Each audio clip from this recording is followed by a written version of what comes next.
நாகராஜா கோயில் சரித்திர சிறுகதை. பொதுகையிலிருந்து புறப்பட்ட மாலை தென்றல் ஏதேதோ மூலிகைகளின் மணத்தையும் காட்டு மலர்களின் சுகந்தத்தையும் சுமந்து கொண்டு கனவேகத்தில் கீழிறங்கி நேர்கிழக்காக பயணித்து களக்காடு அரண்மனை நந்தவனத்தில் புகுந்தது. அங்கிருந்த விதவிதமான மலர்களை கண்டு பிரமித்து அவற்றோடு நலம் விசாரித்து சற்று நேரம் நின்றது. பின் அவற்றின் மனங்களையும் எடுத்துக்கொண்டு அதீத உற்சாகத்தில் மேலே எழும்பி அரண்மனை மேன் மாடத்து உப்பரிகையை அடைந்ததும் சட்டென்று திகைத்து நின்றது. களக்காட்டின் மன்னன் மாரவர்ம பாண்டியன் முகத்தில் அதீத சோகம் அப்பி கிடக்க பொதிகையையே வெறித்து பார்த்து கொண்டு நின்றிருந்தான். இனிமை தரும் பொதிகையின் இளங்காற்றும் மலர்களின் சுகந்தமும் அரண்மனை நெடுக உலவிய நாகர் இனத்து பெண்களும் வீரர்களும் அவனது கட்டளைக்கு காத்து கிடக்க மதுரையில் இருந்த விஜயநகர பேரரசருக்கு அனுப்பிய கப்பம் போக இன்னும் குறையாமல் நிறைந்து கிடந்த பொன்னும் மணியும் அரண்மனையை நிறைத்து கிடக்க அவனுக்கு என்ன சோகம் இருக்க முடியும் என்று சிந்தித்த தென்றல் விடையேதும் கிடைக்காததால் அங்கிருந்து மெல்ல அகன்று இன்னும் கிழக்கு நோக்கி பறந்தது. களக்காடு மன்னனின் சோகத்துக்கு காரணம் இருக்கவே செய்தது. சோகத்துடன் சற்று அச்சமும் கலந்து அவன் அழகிய முகத்தையும் சித்தத்தையும் வாட வைத்திருந்தது. 10 தினங்களுக்கு முன்பு மாலை பொழுதில் நந்தவனத்தில் தனது மகாராணியுடன் உலவச் சென்றவனுக்கு ஒரு அதிர்ச்சி காத்திருந்தது. வண்ண வண்ண மலர்களை ரசித்தபடியே நடந்தவன் சட்டென்று உறைந்து நின்றான். மகாராணியின் விழிகள் நிலை குத்தி நின்றன. அவர்கள் எதிரே 16 அடிக்கு நீண்டிருந்த ராஜ நாகம் ஒன்று அவன் உயரத்துக்கு படம் எடுத்து நின்றது. பதறிப்போன மன்னன் கூச்சலிட்டான். வீரர்களே, விரைந்து வாருங்கள், இதை கொன்று நந்தவனத்துக்கு வெளியே புதைத்து விடுங்கள். அவனது உத்தரவு அப்போதே நிறைவேற்றப்பட்டது. ஆனால் மறுதினம் காலையில் அந்த ராஜநாகத்தை புதைத்த இடம் மீண்டும் பள்ளமாக இருந்தது. ராஜநாகத்தையும் காணவில்லை. அன்று முதலே கலக்கம் ஆட்கொண்டது அவனை. கண்களை மூடினாலே அந்த ராஜநாகம் வந்து துரத்தியது. அதிபயங்கரமாக படம் எடுத்து சீறியது. அதன் பழுப்பு விழிகளும் அவ்வப்போது வெளியே நீண்ட பிளந்த நாக்கும் அவனை உறங்க விடாமல் அடித்தது.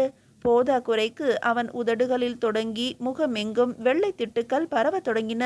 வெண்குட்ட நோய் அவனை தாக்கியது. அந்த பகுதியில் இருந்த நாகர் இன மக்களை அனைவரையும் திரட்டி தனக்கு மருந்து செய்து தர சொல்லி கேட்டு பரிசுகளையும் நிலங்களையும் வழங்குவதாக அறிவித்தான். பரிசுகளும் நிலங்களும் பெற்று கொண்டார்களே தவிர எந்த நாகரும் அவனுக்கு அந்த நோயிலிருந்து விடுவிக்கும் மருந்தை தரவில்லை. இறுதியாக வந்தான் ஒரு முதியவன். உண்மையை மன்னனிடம் கூறவும் செய்தான்.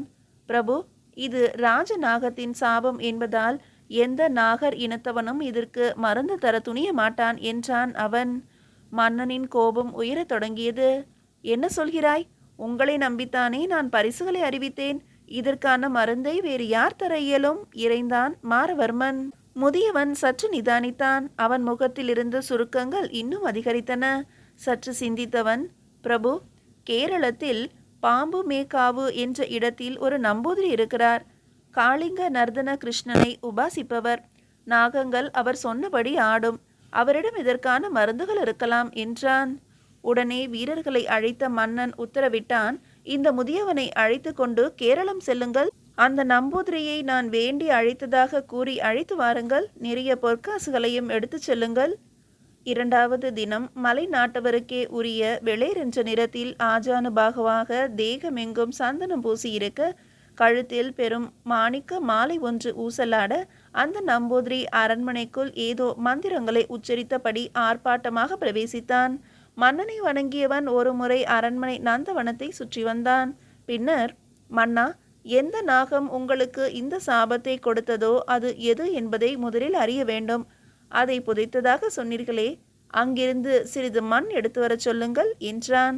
அரை நாழிகையில் மண் கொண்டு வந்து தரப்பட்டது. அரண்மனையின் பெரும் கூடத்தில் அமர்ந்து வட்டமும் சதுரமுமாக ஏதோ கோலம் ஒன்றை வரைந்து அதில் அந்த மண்ணை கொட்டியவன் 2 பெரும் குத்து விளக்குகளை ஏற்றி வைத்தான். அதன் பிறகு கண்களை மூடி ஏதோ மந்திரங்களை உச்சரிக்க தொடங்கியவன் வெகு நேரம் வரை கண்களை திறக்கவே இல்லை. நீண்ட நேரம் கழித்து விழிகளை திறந்தவன், மன்னவா, தவறு செய்துவிட்டாய். அந்த நாகம் உனக்கு தீங்கு செய்ய வரவில்லை. தன்னிடமிருந்த மாணிக்கத்தை பரிசளித்து இதுவரை புத்திர பேரில்லாத உனக்கு மகன் பிறக்கும் வரத்தை தரவே வந்தது. நீ அவசரப்பட்டு வீரர்களை கொண்டு அதை தாக்க உத்தரவிட்டு விட்டாய் என்றான். மன்னன் முகம் கசந்து வழிந்தது. நம்பூதிரி, இதற்கு பரிகாரம் ஏதும் உள்ளதா? மன்னனின் கேள்வி மிக தாழ்ந்து ஒலித்தது. கவலை வேண்டாம் மன்னவா, இன்னும் 48 நாட்களில் உன்னை குணப்படுத்தி விடுவேன். என்னுடன் புறப்படு. நாளை காலை புறப்பட்டு பாம்பு மேக்காட்டுக்கு என் இல்லத்துக்கு வா என்றான் நம்பூதிரி. மறுதினம் மன்னனையும் நம்பூதிரியையும் ஏற்றி கொண்ட ரதம் மேய்காவலர் பின்தொடர கேரள நாட்டை நோக்கி பெருவழி பாதையில் விரைந்தது. பெருவழி பாதையில் விரைந்து கொண்டிருந்த மன்னனின் ரதத்தை பாதையோரத்தில் இருந்த பெண் ஒருத்தி எழுப்பிய வீல் என்ற அலறல் நிறுத்தியது. பாதைக்கு சற்று தள்ளி பெண் ஒருத்தி நின்று புல்வெளியை அச்சத்துடன் பார்த்தபடி அலறி அரற்றி கொண்டிருந்தாள். மன்னன் நம்பூதிரியை என்னவென்று பார்த்து வர உத்தரவிட்டான். அந்த பெண் புற்களை வெட்ட பயன்படுத்திய அரிவாள் நிலத்தில் கிடந்தது. அது பதிந்த இடத்திலிருந்து ரத்தம் பீரிட்டு அடித்து தரையெங்கும் வழிந்து கொண்டிருந்தது.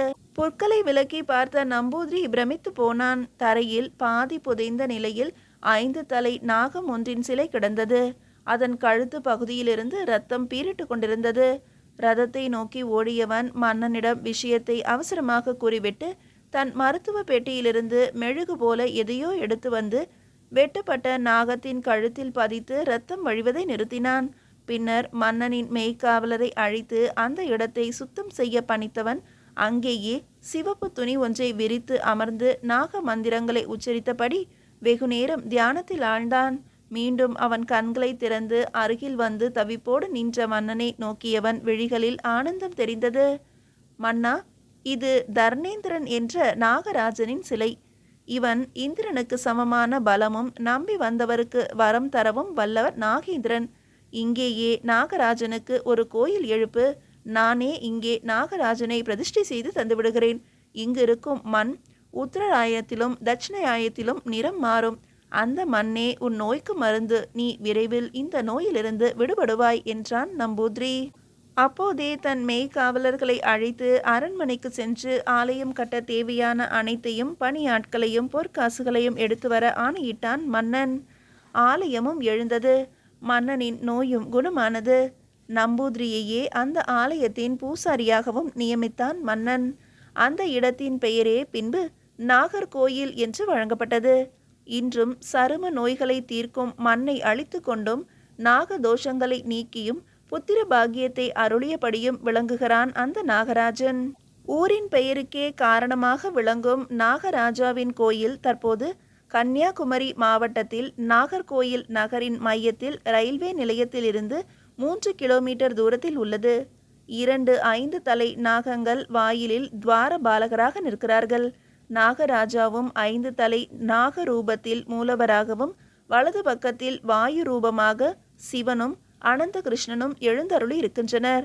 சமண தீர்த்தங்கர்களான மகாவீரரும் பார்கவநாதரும் தூண்களில் செதுக்கப்பட்டு சமண சைவ வைணவ சமயங்களின் சங்கமமாக விளங்குகிறது இந்த கோயில். கோயிலின் முகப்பு நேபாள பௌத்த சமய கோயில்களின் முகப்பை போல வடிவமைக்கப்பட்டுள்ளது. இக்கோயிலின் மேற்கூரை ஓலைகளால் வேயப்பட்டுள்ளது. சுற்றிலும் உள்ள ஈரமான மண்ணே சகலவிதமான சரும நோய்களை தீர்க்கும் பிரசாதமாக வழங்கப்படுகிறது. வெளிப்பிரகாரத்தில் அரசு வேம்பு மரங்களின் நிழலில் விநாயகர் அமர்ந்திருக்கிறார். மஞ்சளும் பாலும் கொண்டு இவரை வழிபடுகிறார்கள். ஆவணி மாத ஞாயிற்றுக்கிழமைகளும் திருக்கார்த்திகையும் விசேஷமான நாட்கள். தை மாதத்தில் உற்சவமும் கொண்டாடப்படுகிறது. 9ஆம் நாள் நாகராஜா தேரில் ஏறி நகர்வலம் வந்தும் அருள் பாலிக்கிறார். நன்றி.